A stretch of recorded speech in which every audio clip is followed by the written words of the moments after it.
about it. Liz will give you her story out of the patient's view, which will illustrate the problem.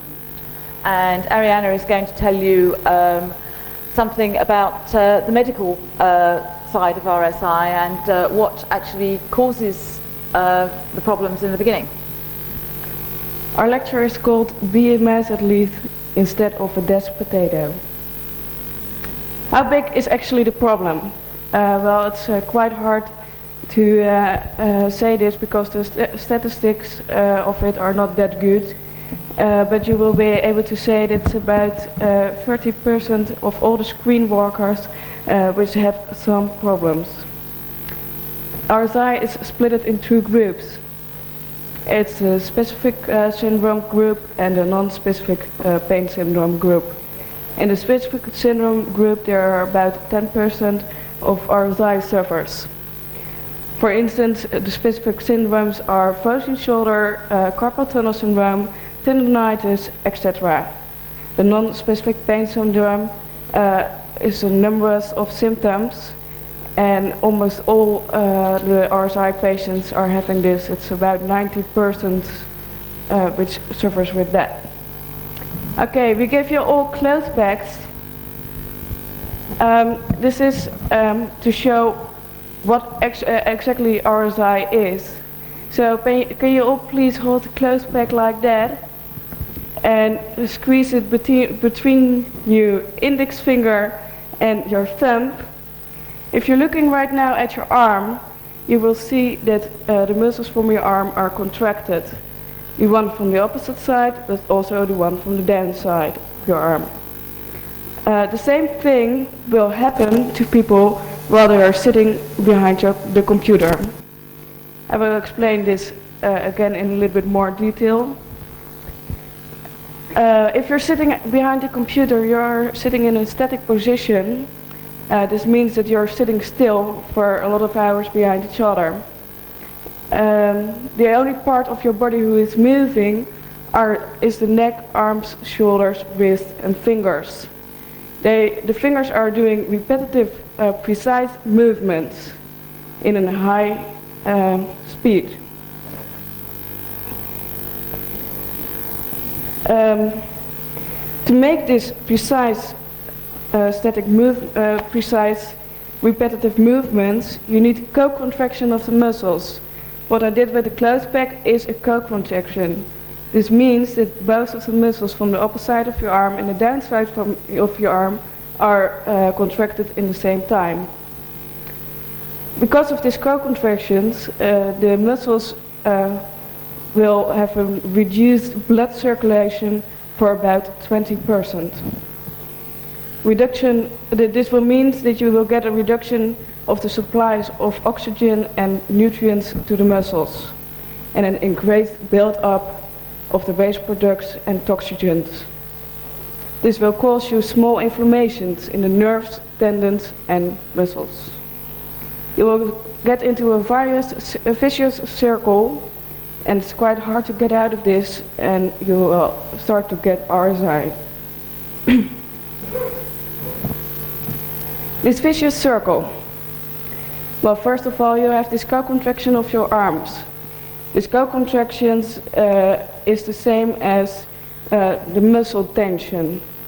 To make this movement, the co-contraction is quite high. Therefore, the blood circulation through your muscles is reduced.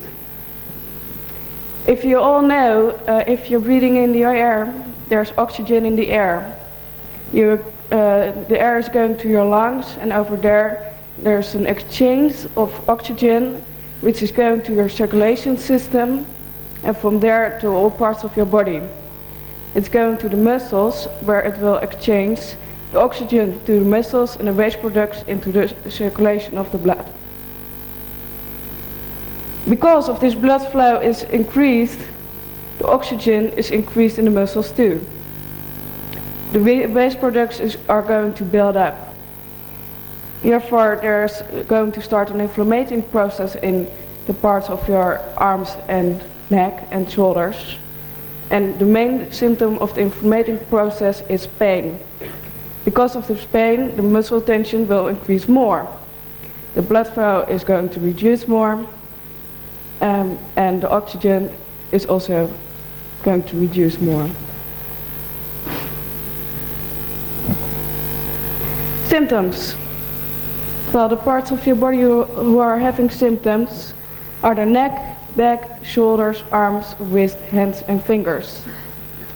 The symptoms are sharp and or deep burning pains, hypersensitivity and hyposensitivity, tingling, prickling, tiredness in limbs, cold hands and fingers, subcutaneous swelling, sized skin discoloration, muscle tension and cramp, headache and contorted body position, and in the last stadium you will have loss of function.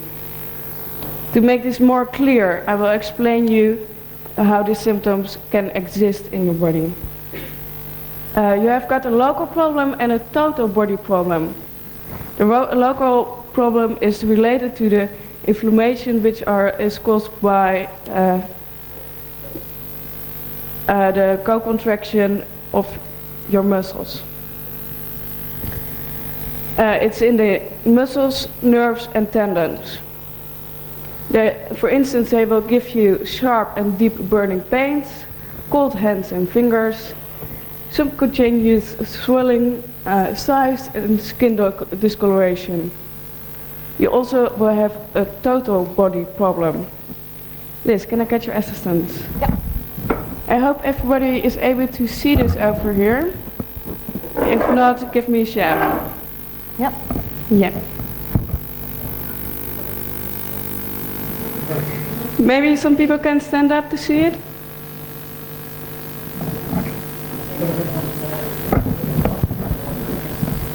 Yeah, should we do it on the table, Liz?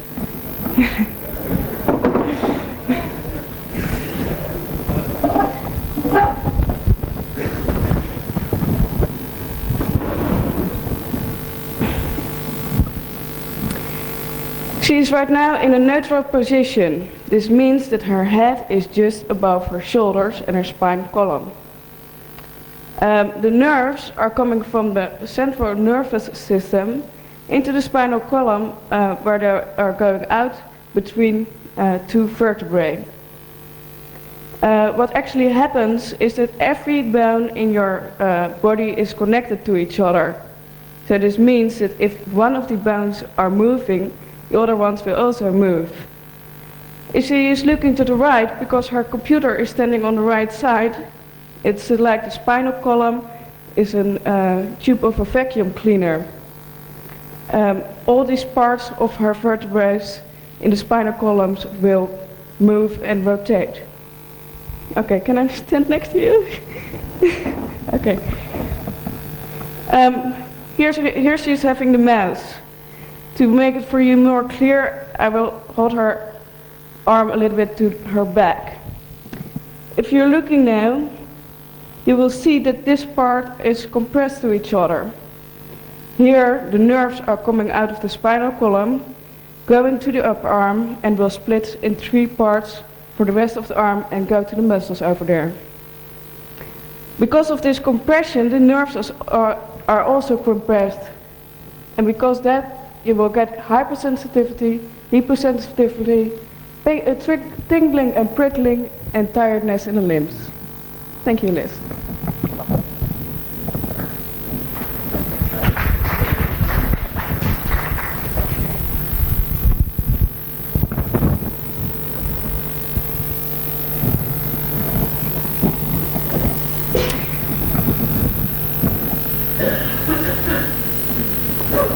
The factors who are contributing to RSI. Your overall health. This is the way your condition is. The influence on the condition are, for instance, sport, food, and stress. The next factor is posture, economics, working patterns and work pressure, stress, mental and emotional factors, and attitudes. This stress is not only because of the work stress, but also because all the stress in your life. It is one of the most important factors in which is having influence in the process of RSI. We will have a web page. It's www.rsi2001.org, where there is an article which I wrote about this, but it's too many facts right now. So I will quit and give the word to Liz, who is going to illustrate with her part of the story how this process can influence on you.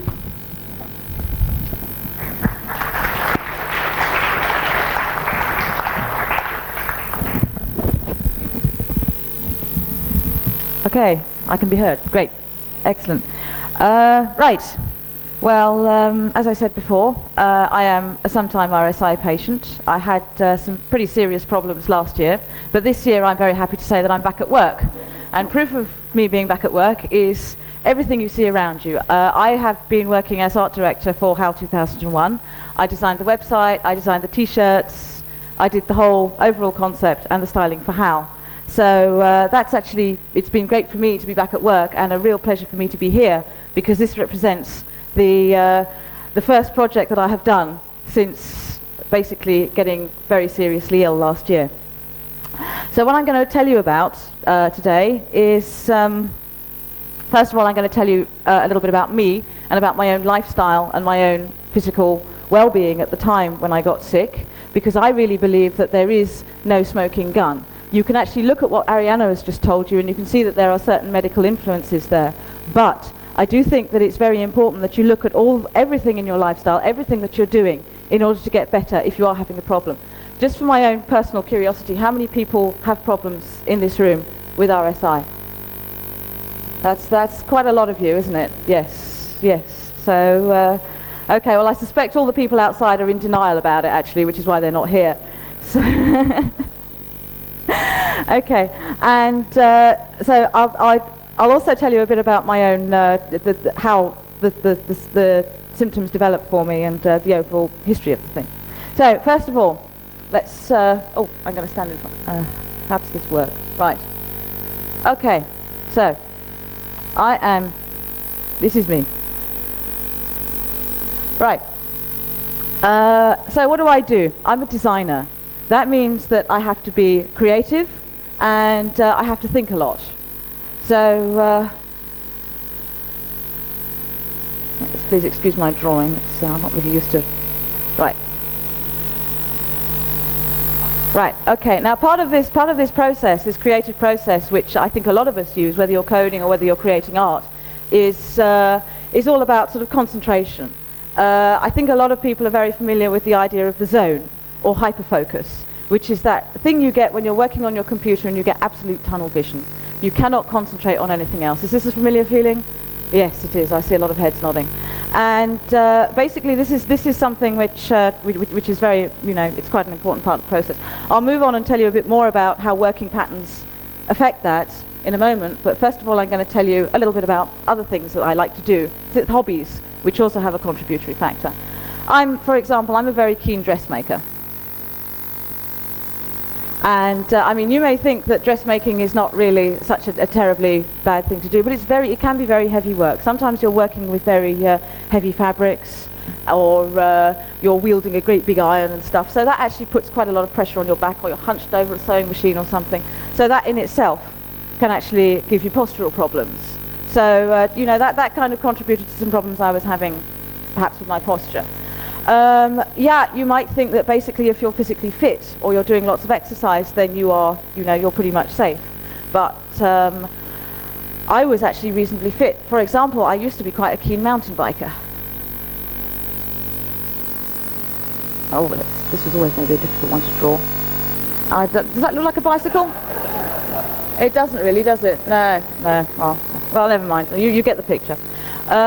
Now, the thing about mountain biking is that even though it's extremely good exercise, it's very good for the cardiovascular system, it can be very bad for your posture. Because if you think about the average mountain bike, your handlebars are like this, so basically you're putting a lot of pressure on your wrist in quite an unnatural position because you're twisting your wrists around, whereas something more natural might be like this.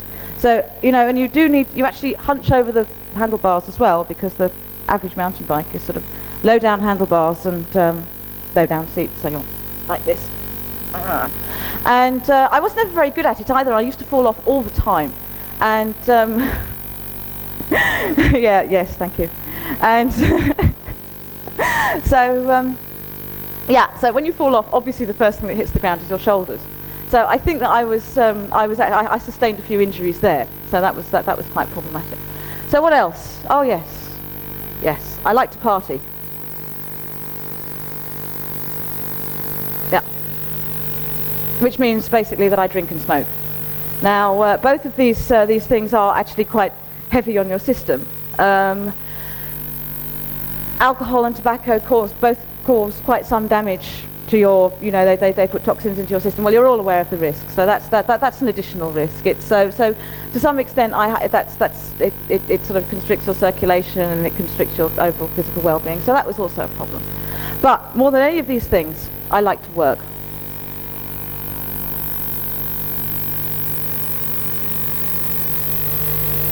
Oops.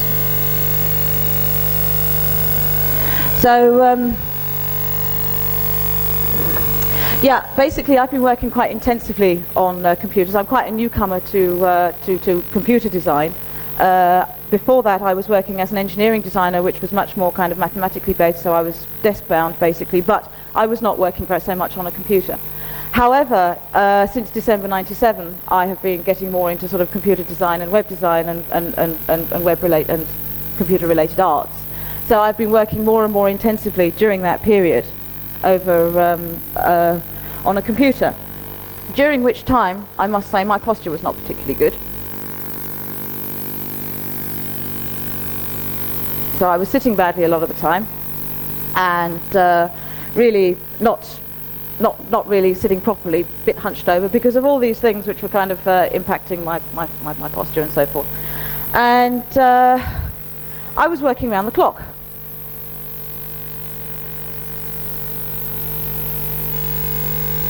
So I really wasn't taking anything like enough breaks. I was very, very busy with it. I was doing, for a long time, I was working in a job, quite a high stress level job. It was a very, very chaotic organization, and I was under a lot of pressure. And then I would go home and I would build more websites and I would make more clothes, and I simply wasn't taking care of myself. I was pushing myself much too hard, and I was putting myself under a lot of stress. And all of these things contributed to stress on Liz. So basically I was under a lot of pressure at this point, and it's quite important to note that stress is absolutely one of the most important factors in this condition.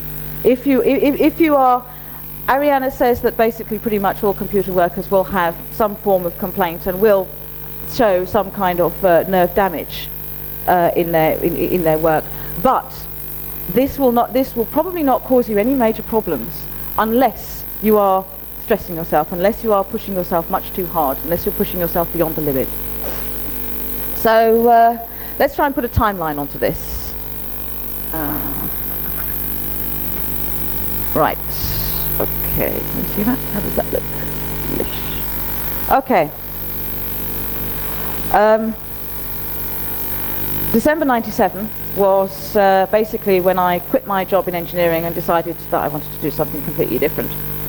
So I spent a year basically working at home, teaching myself computer graphics and HTML and internet skills and various this and that and the other, building websites basically and computer graphics.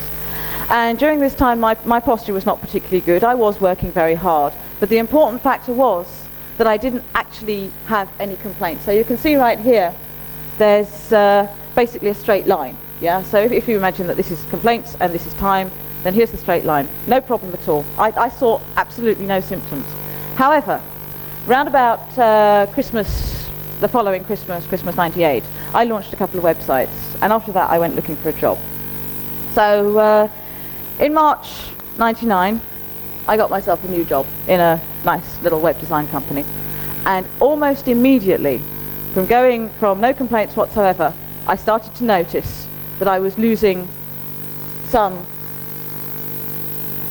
mobility in my hands, and so I was getting numbness, I was getting pains in here, pains in here, pains in my shoulder. Now, I actually recognised these symptoms, and I went to see a physiotherapist. And quite simply, quite very, very quickly, I started to see some improvement. I started doing exercises, I started doing, you know, this and that. But the problem was that the therapist that I saw, I don't believe really understood the RSI problem. I don't think that she had the right kind of idea about treating the whole patient. She was looking at the muscles in my shoulder, and she had some good ideas, and she could see the problems, but she wasn't treating me. So I actually, I started to do the exercise routine, and you know, started to do the thing, and I got very blasé. So basically, when the symptoms started to get worse, I thought that because I was still doing my exercises and all of that sort of thing, that really it wasn't such a great problem. And at that point, as I said, I was working in a very chaotic environment, and the job had all sorts of pressures. I was having some problems at work, and at one point they put me into a very small office, which was, I had a working space which was probably not much bigger than this space here. And I had a bad chair, I had a bad table, I had a bad mouse, and I had a window right behind me. And I was having work thrown at me all the time. Now, I'm the kind of person who can't say no to work. I just do it, you know. I think a lot of people are like that. So when things started to get bad, for a very long time I was in denial about it. And it wasn't until I actually walked into work one day and found that my shoulders were really extremely painful. Actually, simply physically sitting in front of my desk with my hands like this caused me quite considerable pain, which didn't go away. So at that point I said to my employers, right, okay, I'm going to take a couple of days off, and I'm going to find a therapist, and I'll get back to you. So a couple of days later I went to see a therapist. This time I went to see a Mensendijk therapist. Now, Mensendijk therapy is something which is used, for those of you who are not Dutch, Mensendijk therapy is something which is very common, quite common in the Netherlands, and becoming more common. But I'm not quite sure what the equivalent outside the Netherlands would be. The closest I can think of it is Alexander therapy, sort of cross between Alexander therapy and physiotherapy, which is about treating posture, treating stress, and treating the whole person as well as treating the injury. Now, the Mensendijk therapist took one look at me, basically, and she said, I think you should stop. So at that point, I stopped work. And, oops, we're not quite there, yeah? Yep, okay. At that point, that was March. That was basically a year after taking the job and taking quite a high pressure job, starting to develop symptoms, and basically being told to quit because everything was getting messed up. So I started seeing this therapist twice a week, and at that point, again, I started to see a very, very rapid improvement in my symptoms, because I did the exercises, did all the good stuff, went through the whole thing. So yeah, so at that point again, a couple of weeks later, several weeks later after being first treated by this, I think it was probably about a month later at that point, she said, okay, I'm starting to see that, you know, things are getting better for you, so perhaps you can start doing a bit of work on the computer. So I started doing a bit of work on the computer, and because things were feeling so much better, because suddenly I could move again and I was feeling so much better than I was when I had actually first been to see her, I thought, hooray, I'm cured, this is great, I can go back to work. So what I actually did next, and this was rather unfortunate, this is one of those things when circumstances does bad things for you, I started to work again, and I had to move house. There was no question about it. It was just, I had to do it. I had to move house. The apartment I was living in was much too expensive. I moved. So at that point, I moved house. Now, the apartment I moved into needed decorating. And so yes, nobody else was going to do the decoration. I did the decoration, basically. I thought, yeah, I'm fine, I'm cured. I talked to my therapist about it. She said, well, you be very careful. And of course, again, I was in denial. I was looking at this beautiful apartment, and I was looking at all the colours that this wonderful apartment was going to be, and so I started decorating, and very, very rapidly things got much, much worse. So by the time I had actually finished decorating the place, I had made myself much, much worse than I had when my therapist had told me to stop work, and I had a frozen shoulder. Oh, now that was silly. Just a moment. Excuse me a second. I've messed up there. Okay. Now, the important thing to realize here is that basically this made my recovery time much, much longer. Now, I think what's the important point to make here is that basically you cannot afford to ignore these symptoms. You cannot afford to think that you can actually carry on living a normal life after you get to the point which I had got to. You have to accept that to some extent you are disabled and you cannot continue to work the way you would like to work. You cannot consider yourself able-bodied anymore, because that will make things much, much worse for you. Now, for people who don't know what a frozen shoulder entails, I'll try and give you some idea. I couldn't do this. I couldn't do this. My arm only went up about there. I couldn't look over my shoulder like that. Everything was just very, very, very tight. Now at that point I realized that I had to take this condition seriously. Even though I wasn't working, I could hardly move, I was in pain constantly. So basically this was the point at which I decided to devote my whole life to getting better. And even though I couldn't wash my hair, clean my teeth, wash the dishes, draw, write, paint, all the things, even make clothes, all of the things which I really, really loved to do and made my life worthwhile were no longer options for me. All I could do was get better. So, at this point, the recovery process was a very, very long process. Yeah? Now, what you will see from my little graph here is that, I should be pointing at this, is that basically the symptoms will decline if you actually take care of yourself. They will decline.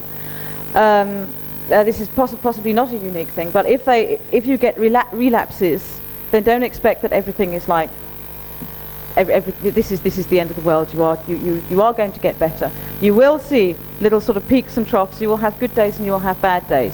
But this is a very, very long haul, basically. This from the point at which I stopped, which was June 2000, to the point I started work again, or from the frozen shoulder to the point at which I started work again, was 6 months. Now, without this little lapse here, I think I would probably have been back at work within a few months. But with frozen shoulder, which I think is something which could have happened if I'd have continued to work on the computer, then that was really the injury which put me completely out of action. So, how did I cope during these 6 months? Well, I continued with the therapy. The therapy was very good. One of the things which the therapy taught me was relaxation, and that's a very important thing. Another thing it taught me was how to correct my posture. And that is something which we haven't really talked about so far, is basically how important these muscles here underneath your scapula are. Basically, a lot of people, I think, when they're sort of using a computer, they hunch like that, but these muscles are the ones you have to think about, and a lot of people don't actually know that they're there.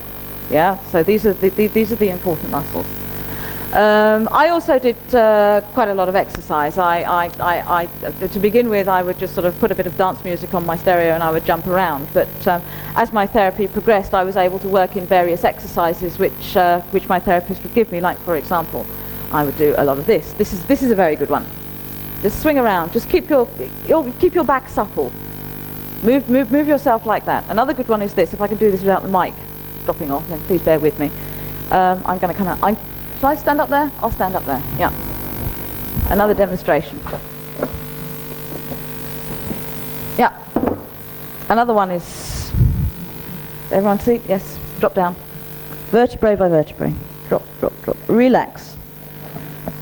Yes. And swing from side to side. Keep your shoulders relaxed. Relax all the muscles in your back and just let your arms hang.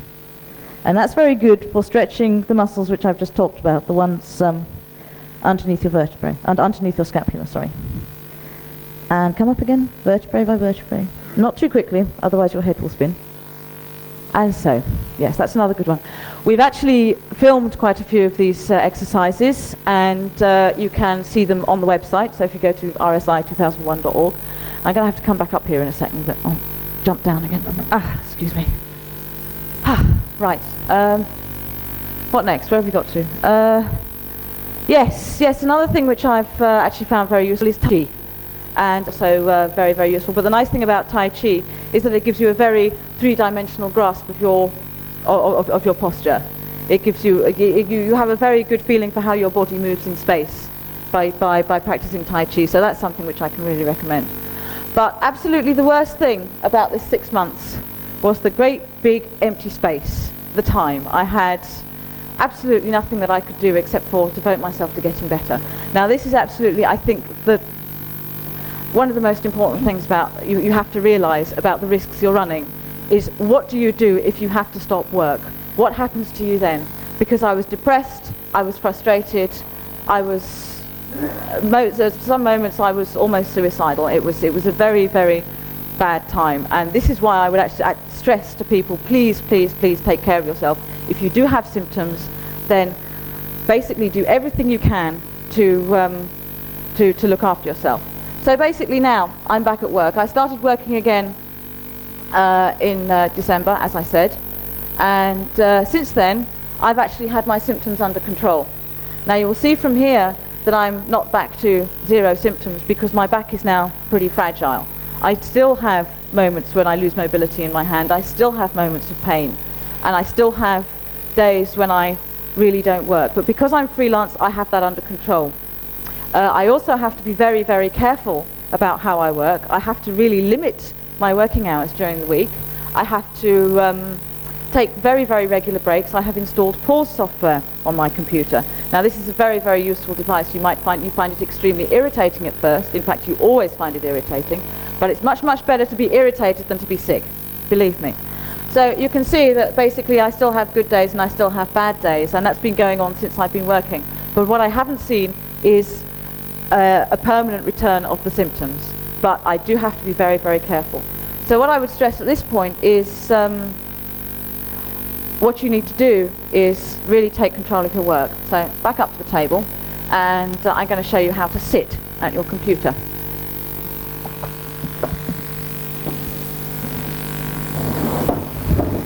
Right, you've probably heard all this before, but I'll just tell you again, just in case. Now, can you all see me? Yes, can you see me from the side? I think it's probably better if I sit like this. Is this better? Yes, okay. Right, well what you can see is that I'm making right angles with my knees. I'm trying to keep my feet very flat on the ground, yes? So these right angles are quite important, yes, because it means that you're actually relaxed. It means that you're much more relaxed, yes? So yes. So, and also try and make the right angle, continue the right angles up through your hips and balance over your hips, and try and relax in that position. Try and sit up straight. Now, this is actually quite a lot easier with a bit of postural therapy than it is if you are used to sort of hunching over like this and slouching a little bit. So, I mean, if you are worried about your posture, then again, I would recommend go and see an expert, or take up yoga, take up Tai Chi, something like that, something that will address that problem. So, okay, so once you've made these right angles and you're relaxing your hips and with your feet flat on the ground. Oh yes, that's another point. It's very important to have an adjustable chair, because so that you can actually keep this flat on the ground thing.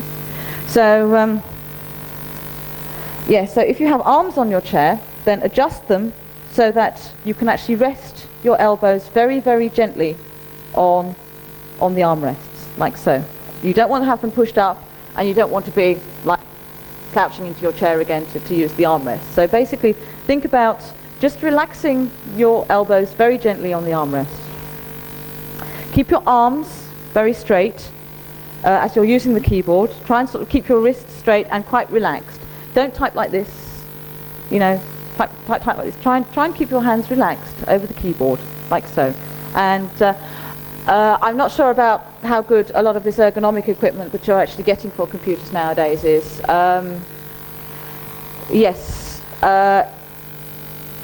If you're using a mouse, it's perhaps nice to have an ergonomic mouse because it makes it easier to relax on it. But I would personally recommend a graphics tablet. If that is within your budget, then get a graphics tablet, because it's much more natural to use a pencil, to use a pen, than it is to use a mouse, because the mouse twists your hand so, whereas a pencil will basically be a much more natural, and since we've all been writing since we're children, well, I hope we've all been writing since we're children. They do still teach kids to write, don't they? Yes? Yeah, okay, right. So, thank you, yes. So, so that's another very handy tip. Do you think of anything else? Have I forgotten anything? Yeah, that you don't have to, that still if you're sitting for 7 hours behind your desk, Yeah. you will always get problems. Yes, that's absolutely true. Yes, you can sit in this beautiful posture forever, and you will end up with RSI. So please remain mobile. I'll take questions later.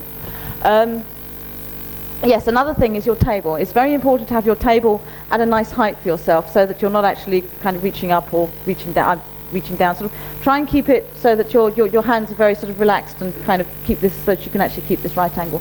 I know that's difficult because it's very difficult to fit a table and a keyboard and a mouse sort of in between your knees and your hands at that point, but it can be done if you have the right table. And finally, make sure that your monitor is fairly straight in front of you, so that you can keep this nice line with your spine, and you're not sort of twisting around or looking down or looking up or anything like that, because that puts pressure on your neck. A quick word about laptops. If you do use a laptop, then take extra care, because that's actually extremely that's a very, very poor ergonomic device. I know an awful lot of people who use laptops, and they use them in bed, and they use them wherever. They use them in, you know, cross-legged on the floor, all sorts of things like that. And I can see the advantage of remaining mobile and remaining, you know, keeping, actually varying the position in that respect. But from the point of view of the posture that you can achieve in front of a laptop, if you're planning on working long hours, then it's very, very poor indeed. So that's actually quite an important warning. Yes, okay. Anything else? Are we there? I don't think so. Yeah, okay. So I Right. give the conclusion. I don't know whether I'm ready yet, actually. I'm just trying to think whether there's anything else I should say. Right. Yeah, I think that's about it. Yes. Yeah. So, yes.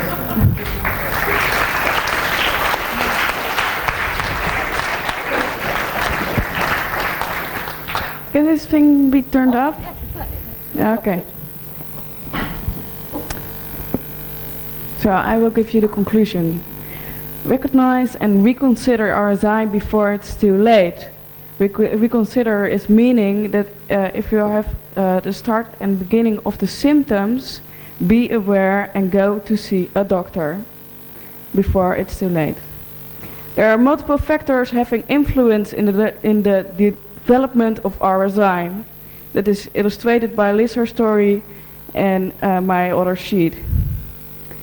Treatment means optimizing all the contributing factors. Well, mostly it means, like it was meaning for Liz, because she had quite bad RSI, you have to change your lifestyle. Recovering takes much more time than most people think. If people are going to a doctor and they get diagnosed RSI, most of the people are thinking, okay, I quit with working behind the computer for 1 week, and then everything is over again. But no, I'm sorry, if you're starting to again use the computer the same as before, it won't be over. Be aware before it's too late. Protect yourself. Be a mouth athlete instead of a desk potato. We also have got a tent over here at the quiet field, and we are giving their personal treatments to people, advices, and a relaxation workshop. Come visit it tomorrow, because I saw that there were a lot of people over here who are having RSI. So if you want to know something about it, I'm a physiotherapist, and I can give you the answer. And also visit our website, www.rsi2001.org. Thank you all.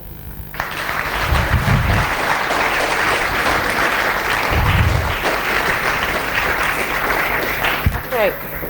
We have a question.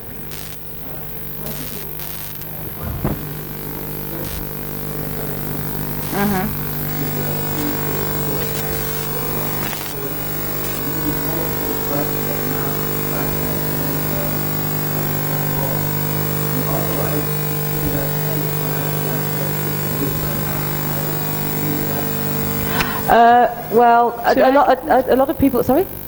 Shall I get the answer? Yeah, I was just going to make a comment that basically a lot of people try changing mouse from one hand to the other and then end up developing symptoms in the other arm. Well,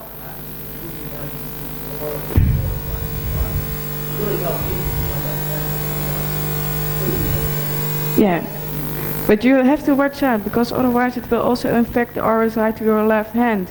You only changed the problem from the one part of your body to the other part of your body, and it's not gone. Next to that, you were asking about ergonomics. Well, there have been made a lot of ergonomic things for work, but a lot of them are still not good. It's well, everything which you are able to optimize will be good as a factor, like also ergonomics. But all the other factors are more important than the ergonomics.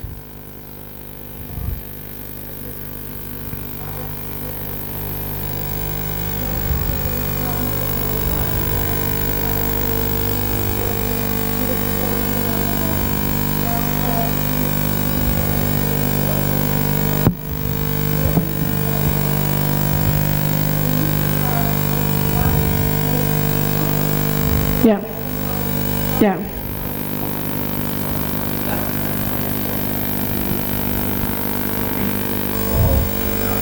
Yeah, that's very good, but it will longer your period of not having RSI, but even then you still have to take care about it, because even then you are able to affect it. Yes, and it doesn't really remove the problem of actually extending your arms in front of you and for long periods of time. And I mean, if your posture is bad in the first place, then basically no amount of trying to compensate with other parts of your body, unless you start mousing with your feet, for example. Actually, I did hear that there are actually some developments with people mousing with their feet and people basically then getting RSI in their feet. So, you know, I mean, the problem remains the same. It's always about sitting for a long period of time in a static position and putting yourself under a lot of pressure, putting stress on yourself and pushing your body to the limit. I mean, you know, I mean, I know a little bit about you, and I suspect that you're quite a relaxed person anyway. So that's not really going to be... Maybe you should do something about your body posture.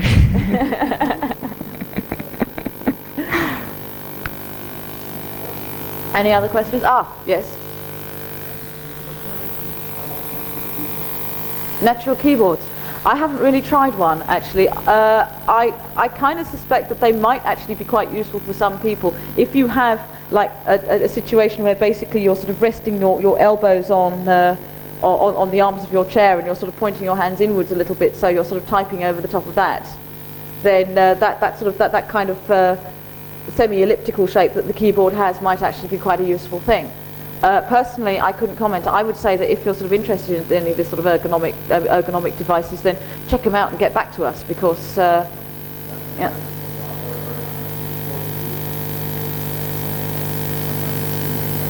Yeah. Well, yes. I mean, I think a lot of these ergonomic things are probably a bit of a waste of time and jumping on the bandwagon anyway. Yes.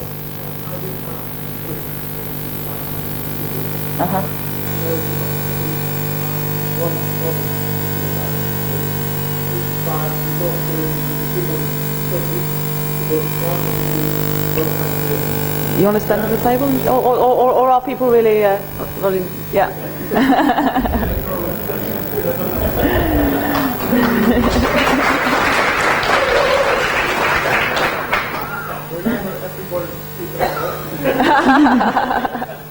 If you start sitting like this, you will get tension in your shoulder and down.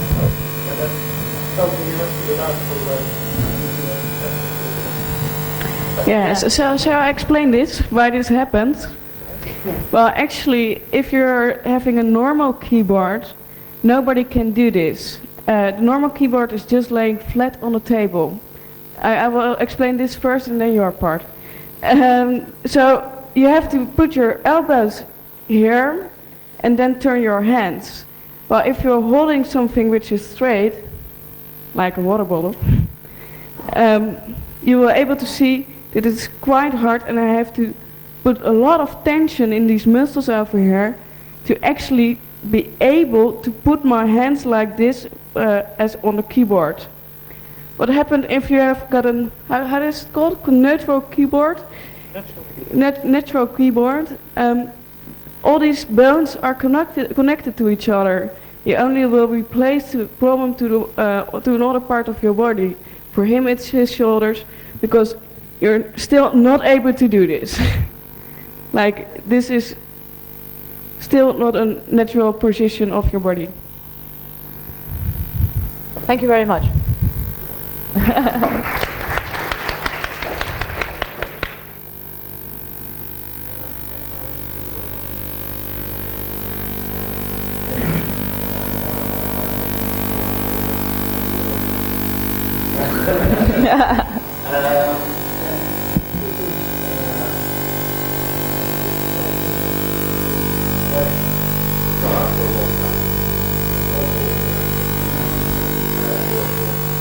Yeah.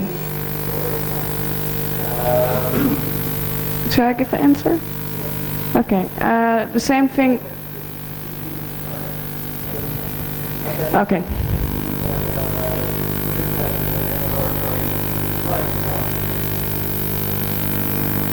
Because driving the car, the same thing will happen. You also will have this co-contraction in your arms.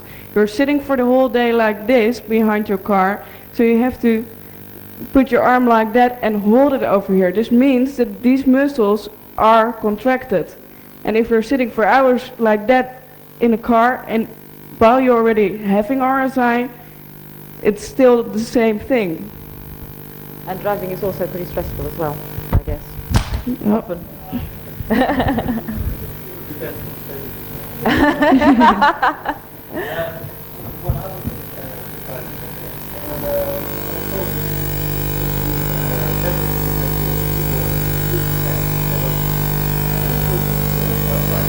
Yes, yes. Some people say that if you sort of tilt it upwards slightly at the front, so because I mean most keyboards have like kind of slant on them, so if you tilt it up at the front slightly, then you that I mean I've experimented with that. I mean personally I found that it's yeah. Yes, they're on the wrong side of the keyboard. Yes. Yes. Actually, I've read an article about this ergonomics and what they will help or what they won't help. And the conclusion from this article was, if you're having a keyboard like a book and it's standing like that, can people see it over here? Yeah. And if you're mousing like this, this is the best position, but it isn't development yet. Yes. Over here. Yeah.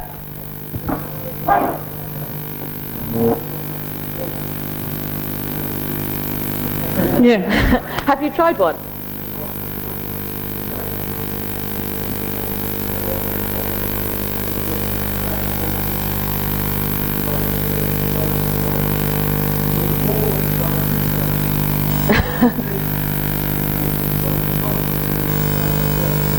Yeah. Well.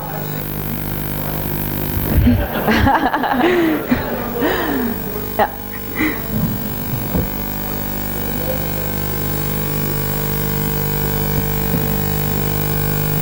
Yes, yes. On account of the old-fashioned typewriters which had the hammers on them, which basically, when you typed on them, so they would have something which was a long way away from the next letter.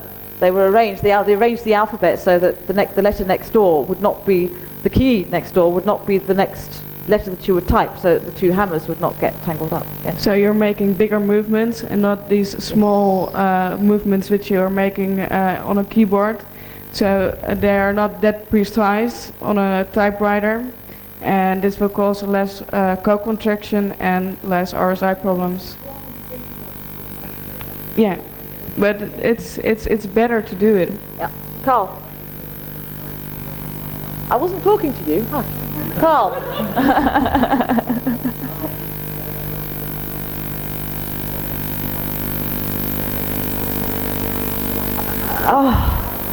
I don't think they've worked that one out yet, actually. That's certainly the case. It does generally strike more women than men. I do wonder whether this is perhaps a certain sort of physiological difference in sort of muscle versus fat density, or whether it's whether it's a kind of thing that basically women tend to work harder than men. I don't know. Well, there has been a lot of researchers on RSI, but still the real explanation which is causing RSI is not found yet. There are only factors which are contributing. Yes, I think it's quite important to mention that my experience is, although it's far from unique, it's not the only kind of RSI that you can get. I think that there are probably a lot of people out there who have some kind of physical predisposition which might predispose them to some kind of arthritic condition or something like that. Laura.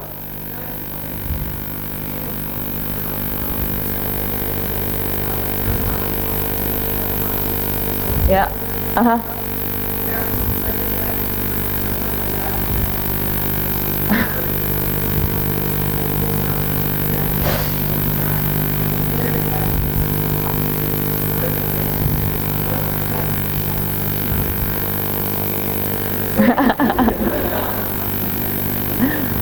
Yes.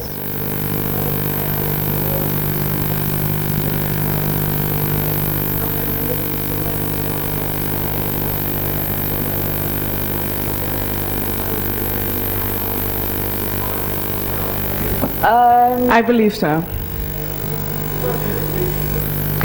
Well, can you repeat it? What the question? Yeah. I think there probably is complete recovery from RSI. I think the reason I'm not completely recovered is basically because I have chosen to go back to work again. I think that really, I think once you have had it, it is very, very difficult to get it back, get back 100%, because the tissues that you've damaged are nerve tissues which don't heal very easily. So I think there's always going to be some kind of scarring there. Am I right there? Yeah. Yeah. So I think 100% recovery does actually take quite some time. But what you can do is you can actually lose. I mean, for example, through the postural therapy I have had, my shoulder. I used to have like knots all through my shoulder here. That's completely gone, and it hasn't been back, basically. So you can sort of come some way down the line to recovery, but the problem is always re-injury. In some books they have written that it will take you 9 months to recover, because the time for the nerves to recover is about nine months. But it's also depending on the stadium where you're having RSI in. If it's very bad, then it also will take a lot more time to recover, as in mostly twice or three times as much as the time you were getting it. Any more?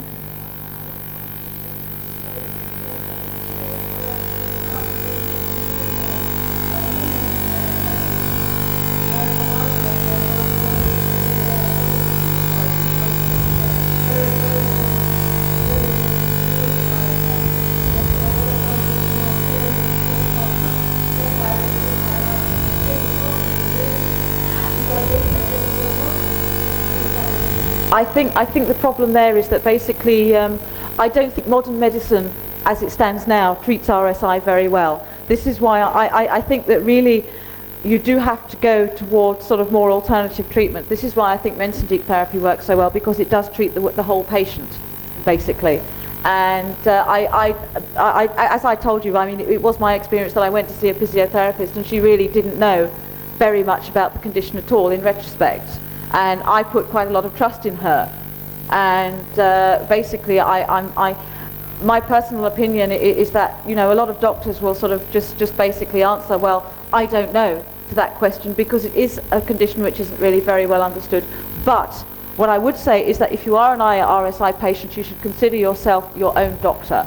Yeah, your therapists can give you advice. They can give you all sorts of nice exercises, but it is up to you to actually fix your posture and fix your general state of well-being. I mean, I don't know what happened to this young man who committed suicide. I can certainly sympathise with that, because there was one moment where I was standing next to a canal and I came very close to just dropping into it. But that's another story altogether. It is a very, very distressing condition, and one of the worst things about it is the fact that there is so much doubt about exactly what causes it and how to put it right. It's extremely, and you know, I think in a lot of ways the depression which you can get into through not being able to work is much worse than the condition itself in some ways. Well, I think there is an emotional factor which is contributing to RSI. So I think if you're not believing anymore that you can be cured from RSI, I think it will only get worse. I think that's very true. Yeah. So I think you still have to believe in it, that it will recover. Even though there are not that much scientific results on it, that it will do. Yeah, okay. One more question up there. You had a question? Yeah. Yeah.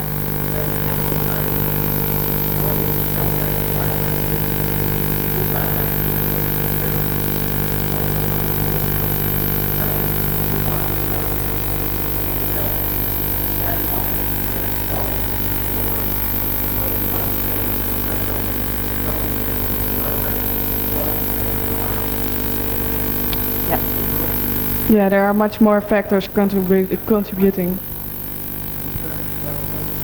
Yes. I think the stress is the single most important factor, and I think what the lady over here said about, you know, people kind of becoming very depressed through not working and RSI being impossible to cure is that people are not accepting that. I mean, we have become used to going to our doctors. Modern medicine has made us used to going to our doctors, and we get some kind of pill, and that puts everything right. Yeah, people are not used to actually sort of looking inside themselves for the causes of their illnesses, and in some ways this is actually quite a medieval approach to medicine, I think. Yes, I think we've run out of time. I'm being told over here that we've got to stop. Okay. Thank you all. Thanks very much for coming.